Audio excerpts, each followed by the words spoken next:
Hello, friends. Up till now, we have seen the mathematical modeling approach for analyzing mechanical systems. In this lecture, we'll try to study some other methods of representation of control systems. As I said, mathematical modeling is one way of representing control systems. There are other methods of representation of control systems as well.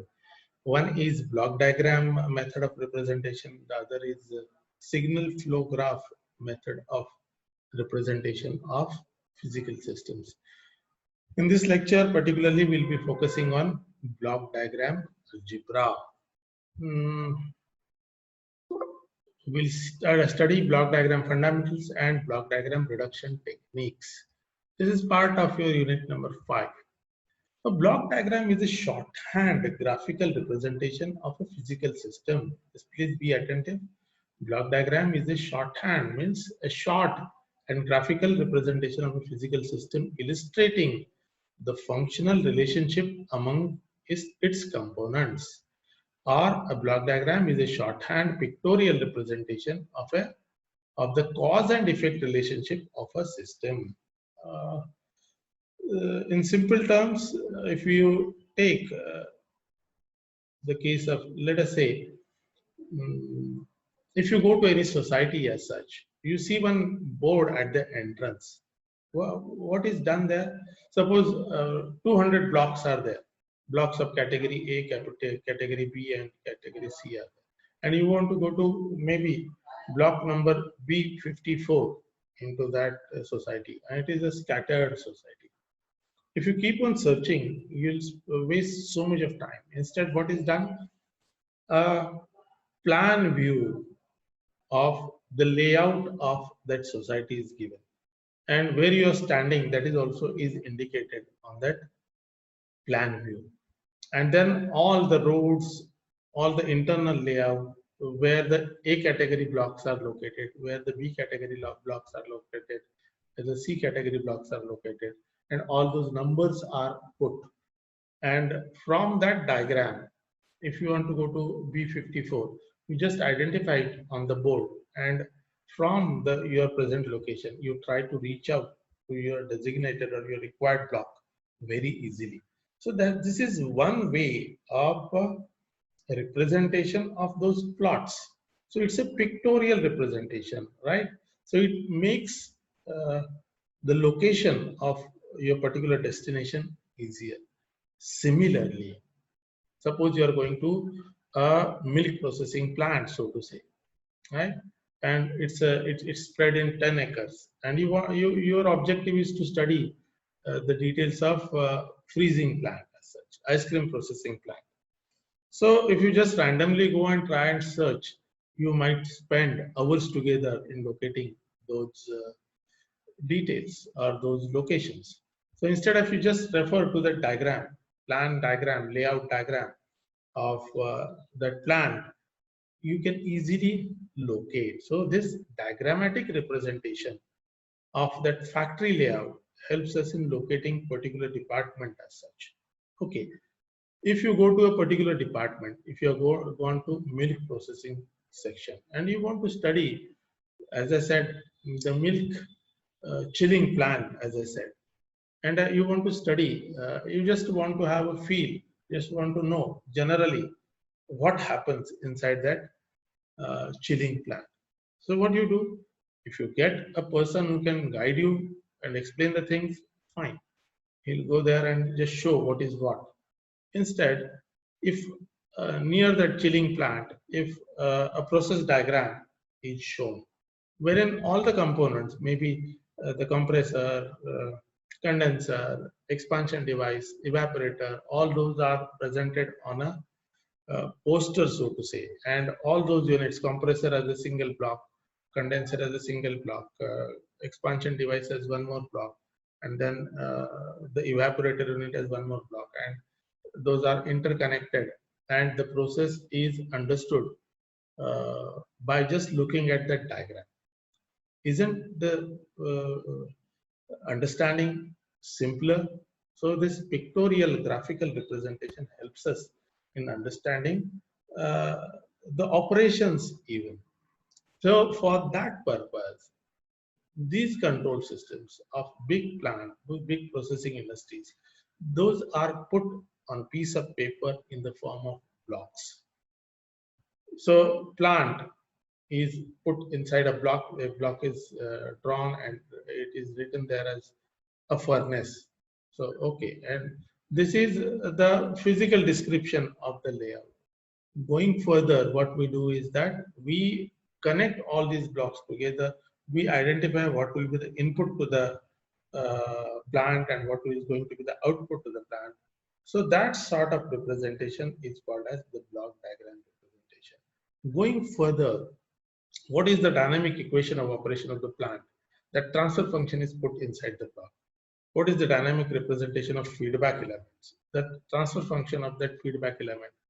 Whatever is the feedback element. If it's a temperature sensing device, what is the transfer function of that thermocouple? What is the transfer function of the thermistor? If it is a pressure sensing device, what is the transfer function for that pressure sensing device? Likewise, inside the blocks, all those transfer functions are placed. And what is the input parameter? What is the output parameter? One can understand the overall functioning of that plant or process. Going a bit further, the scientists, researchers have devised various techniques and tools for simplifying that block diagram, converting a 100-block block diagram into 2-block block diagram by using the rules of block diagram algebra and obtaining the transfer function for the entire plant. So this in hand with mathematical modeling helps us in arriving at transfer function of that component first, of that subsystem then, major system, and all the systems put together for the entire plant. I can find out the transfer function. This transfer function is nothing but input-output relationship for that component, for that element, for that subsystem, or for that plant. So this is how this block diagram algebra rules help us in understanding the process first, in understanding the operations, and then in analyzing those plant elements, and it helps us in arriving at the input-output relationship for the entire plant. So this is the benefit of this block diagram representation. Let us go further. This we have seen. So the simplest form of the block diagram is a single block with one input and one output. As you can see here, block is a rectangular block. So one input will be there, one output is there. As we have studied earlier, we should read the block diagram from left to right. So x into this d by dt, that is dx by dt, is equal to y. This is how this block diagram is read. So the simplest form of the block diagram is a single block with one input and one output. Like that, I can have number of elements, so that I can have number of blocks interconnected together to form the block diagram for the entire process.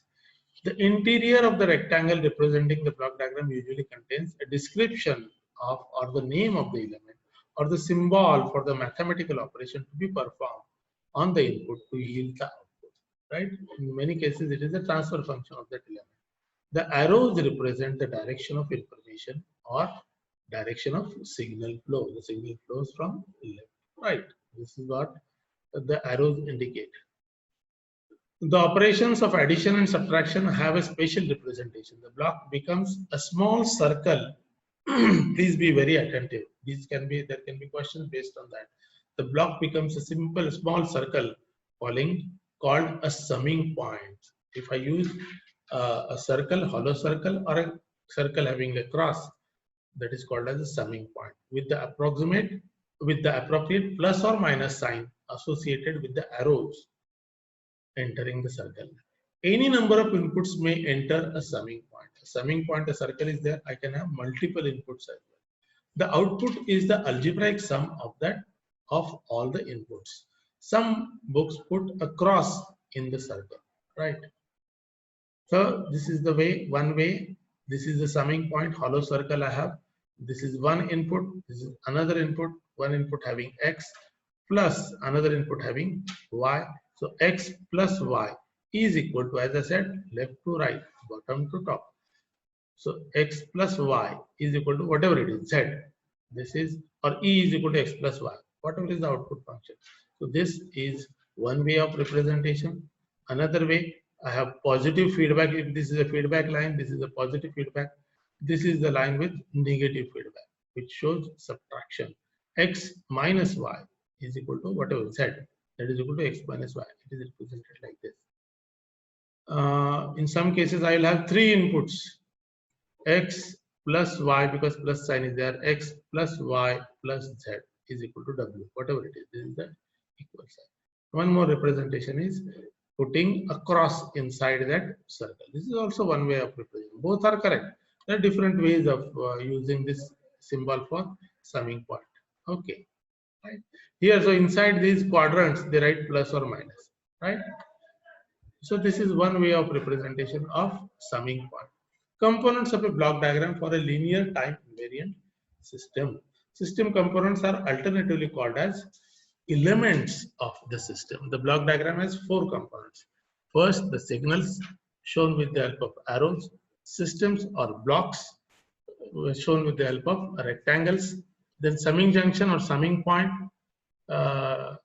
shown as a hollow circle, and takeoff or pick off point. So wherever I'm taking out a branch, a dot will be there and an arrow will be there. So that will be called as takeoff point. So this is the signal shown by arrow. This is the input signal, RS, reference input, and this is controlled signal. And what this S corresponds to, if you remember, R is a function of Laplacian variable S. C is a function of Laplacian variable S. So this is Laplace representation of reference input and control signal. So these are the signals. So the block diagram, I have a rectangle, a block for the system, and inside that block, GS corresponds to feed forward block. Okay, feed forward block transfer function. So G is the symbol used for feed forward block transfer functions. So G is also function of S. Otherwise, G can be function of time even. In this case, this G is a function of S. So how to read this block diagram? This input RS into GS will be equal to CS. This is how I read this block diagram. Now summing junction or summing point, R1S, R2S, and R3S. So these are the summing elements which are coming inside this summing point with a cross. So I have a plus sign, and minus sign. So how to read this? And this is the output line. This is summing junction or summing point. CS is the output, let us say. This CS will be equal to R1S plus R2S minus R3S. This is what is written. R1S plus R2S minus R3S. Now what is takeoff point or pickup point? So in the signal line, I have a point that is coming out of that branch in the form of a branch. So I have got RS. The same RS is going straight also. The same RS is going in another branch. The same RS is going to one more branch. So this is called as takeoff point or pickup point. And the directions can be this way also, the other way also. The takeoff point will move like this also, right? So there is no restriction, should move forward only. No, takeoff point can be moving forward, or takeoff point can be, or pickup point can be moving backwards. In order to have the same signal or variable be an input to more than one block or summing point, a takeoff point is used. Yeah, this is the takeoff point. The same X is going to straight, going in one branch, going to in another branch. This is the takeoff point. As I told, this is one direction of signal flow. This is another direction of signal flow. X, it is going straight also. It is in the forward path also. It is in the feedback path also. I do it by using a takeoff point. This is my takeoff point or pickup point. Here the same signal is moving backwards also. Right. This distributes the input signal undiminished to several output points. This permits the signal to proceed unaltered along several different paths to several destinations. This is the meaning of takeoff point. Now let us take the example. Consider the following equations in which x1, x2, x3 are variables and a1, a2 are general coefficients or mathematical operations. So my algebraic equation is x3 is equal to a1 x1 plus a2 x2 minus 5. Now how do I represent it? By using a block, by using block diagram concepts. So I have a1 x1 as one branch, a2 x2 as another branch. So these are added. So we call it as plus sign.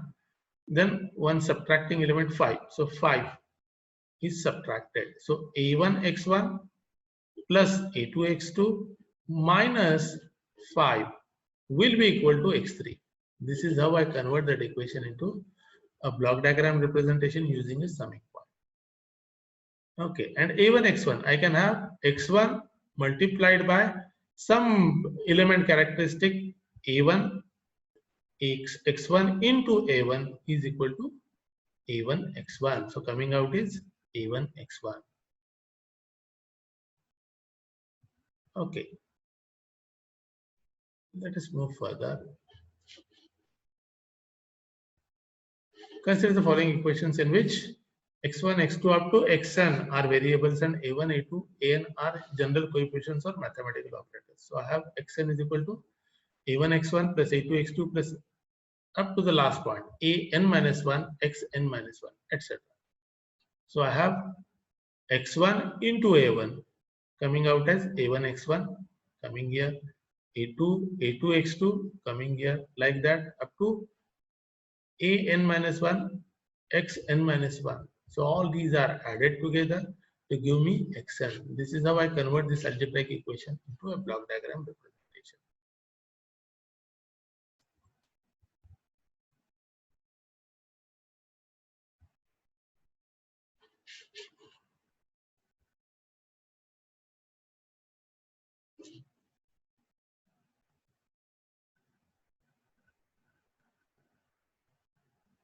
Let us see the topologies. We'll now examine some common topologies for interconnecting subsystems and derive single transfer function representation for each of them. These common topologies will form the basis for reducing more complicated systems to a single block. So what are these topologies? Let us see. Now, cascade or series topology. Any infinite number of blocks in series may be algebraically combined by multiplication of transfer functions. That is, n components are blocks with transfer functions g1, g2, dot up to gn, g1, g2, g3, g4 up to gn, connected in cascade or connected in series are equivalent to a single element g with a transfer function given by g is equal to g1 into g2 into g3 into g4 dot up to gn. So this is summation of gi where I varies from 1 to n. Now how to represent that? I will have number of blocks with g1, g2, g3 up to gn. I can just multiply them to get the overall block diagram. These are called as series elements. Example. So I have got G1 and G2 as two blocks and the signals are E, M and C. So what is the equivalent for this series equivalent for this? E is my input and C is my output. How do I combine this? These are the blocks in series. I multiply the transfer function. Now G1 and G2 are the transfer functions of this block. Now this might correspond to actual system element. As I said, this G1 corresponds to controller transfer function and G2 corresponds to process or plant transfer. I can combine these blocks together into a single block simply by multiplying the transfer functions. This is what the cascade law or series law says. So combining these blocks into a single block and whatever is the input E and output is C. So intermediate this signal is eliminated. So G1 into G2. So the equivalent of these series elements or cascade elements is E as the input into G1, G2 is equal to C. This is how this block can be read, isn't it?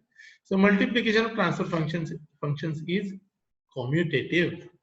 That is Gi, Gj is equal to Gj, Gi. So even if I write G1, G2 or G2, G1, both are one and the same.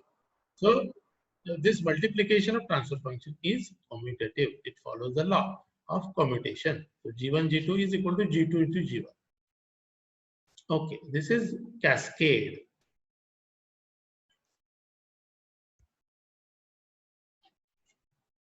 Let us move to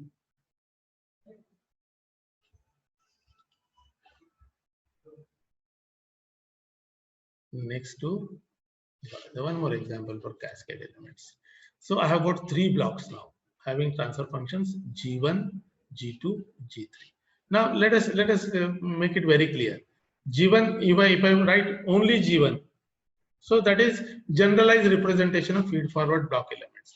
So if I write G1 into bracket T, that means G1 is function of T.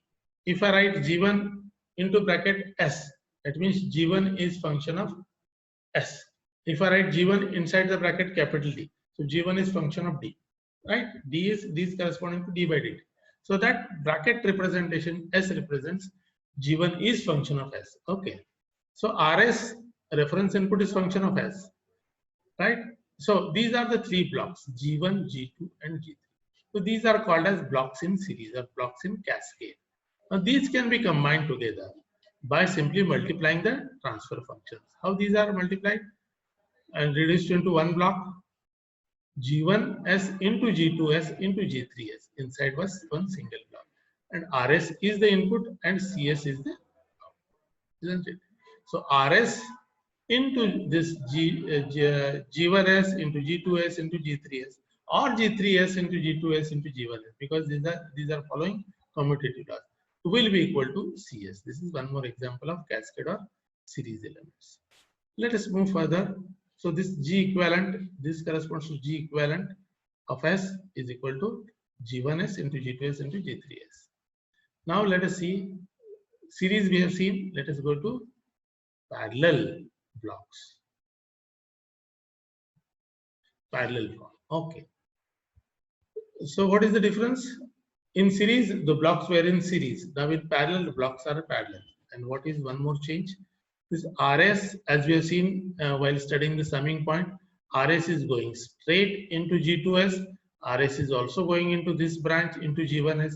RS is also going into this branch into G3s, isn't it? So parallel form. What is this parallel form? Now all these parallel elements are coming to a summing point, right? So in series elements, the transfer functions were getting multiplied. In parallel blocks, these are either added together or these are subtracted together. Let us be bit attentive in understanding these rules of block diagram. Okay, so RS is going straight. RS into G2s is equal to X2s. X2s is equal to RS into G2s. It is going to a summing point. Now this RS is going here also. RS into G1s is equal to X1s. RS into G1s is X1s. So X1s is also coming to a summing point. This RS is also going here. So RS into G3s is X3s. So X3s is equal to RS into G3s. This X3s is also going into the summing point. And what is coming out? The controlled variable CS is coming out. This will be summation of these 3. It will be CS will be summation of X1s plus X2s plus X3s, because plus sign is there, or plus or minus we can write. So CS will be equal to, inside the bracket, either. So if I add X1s plus X2s plus X3s, but what is X1s? RS into G1s. What is X2s? RS into G2s. What is X3s? RS into G3s. So if I take out RS common, what remains is CS will be equal to plus or minus G1s plus or minus G2s plus or minus G3s, the bracket multiplied by RS, right? Because RS is common. So this is what is the parallel block rule says, isn't it? So what is the overall block diagram? When I add these parallel blocks and convert it into a single block, how it will look like? RS is the input, and inside the block I write G1s plus G2s or G3 plus G3s. G plus or minus G1s plus or minus G2s plus or minus G3s inside the block. And what is the output? Output is CS. Now how do I read this block diagram? Reduced block diagram or equivalent block diagram? RS multiplied by this block, RS multiplied by this block is equal to CS. Rs multiplied by this block is equal to Cs. So these are the parallel rules.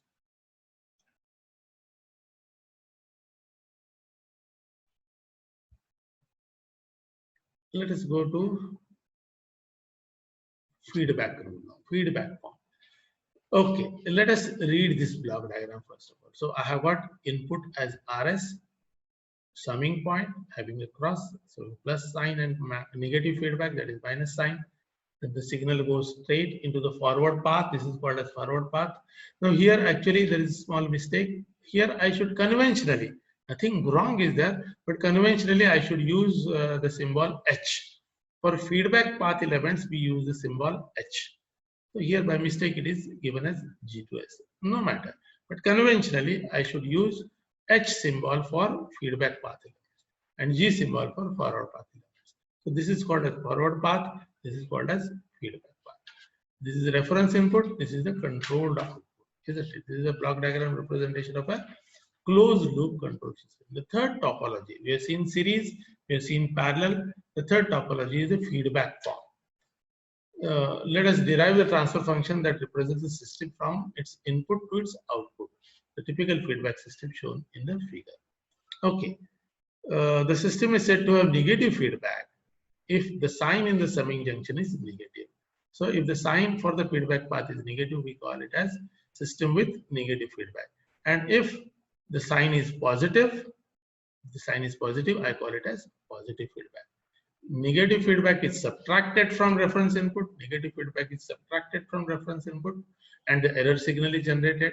And positive feedback is added to the reference input, and the error signal is generated. So this is the feedback topology.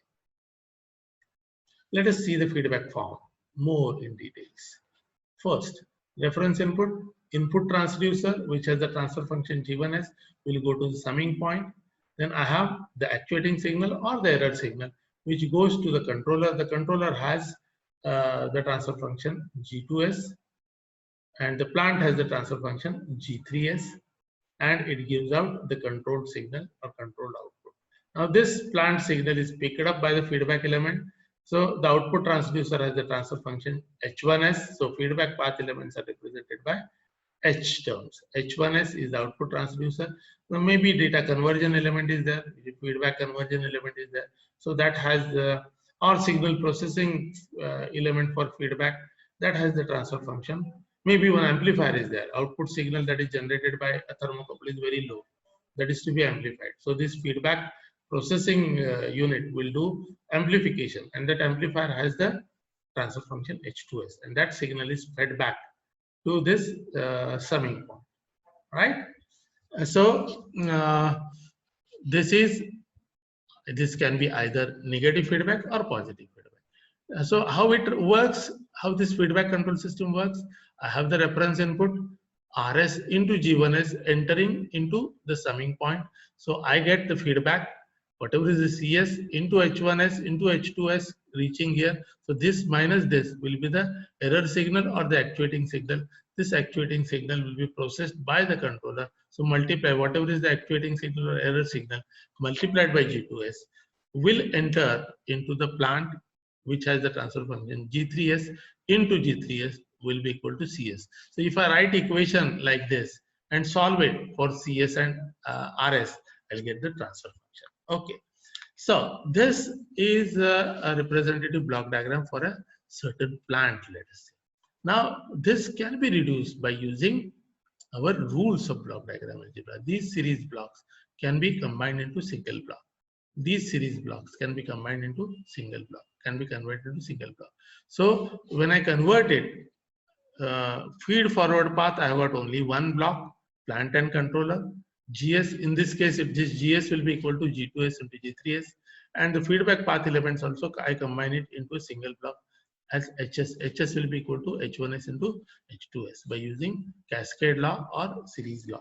So this is H1s, and the remaining terms are given like this, input and output. Now this representation, when I have got single block in the forward path and single block in the feedback path, I call this block diagram representation as canonical form of a block diagram. Remember this, In canonical form of a block diagram, there is single block in the forward path and there is a single block in the feedback path. Okay. Now this canonical form also can be converted into single block by using this rule. What I do, RS as the input and CS as the output. And what is the transfer function? CS by RS. CS by RS is GS upon 1 plus or minus GS into HS. So this we have to remember this rule for elimination of feedback loop. What I have done here, I have eliminated the feedback loop and converted into single block. What I do, how do I read the transfer function of closed loop transfer function of this system is GS forward path elements divided by 1 plus or minus forward block elements into feedback elements, GS into HS. This we have to remember as a rule. Now, what is one change that you see? See here, minus and plus is there. And what is happening here? Plus and minus. So what is the meaning of this? This sign will be plus when I have got negative feedback. When I have got negative feedback in the denominator, I'll be having plus sign. And if I have got positive feedback here, I'll be getting negative sign in the denominator of this closed loop transfer function. This we have to remember. So 1 plus GSHS will be there when I have got negative feedback, and 1 minus GSHS will be there when there will be positive feedback. So this is one rule we have to remember for eliminating the feedback loop. So like that, around 12 rules are there. We have to remember, understand and remember these rules and use these rules for converting the block diagram. I think we'll stop for this lecture, friends, and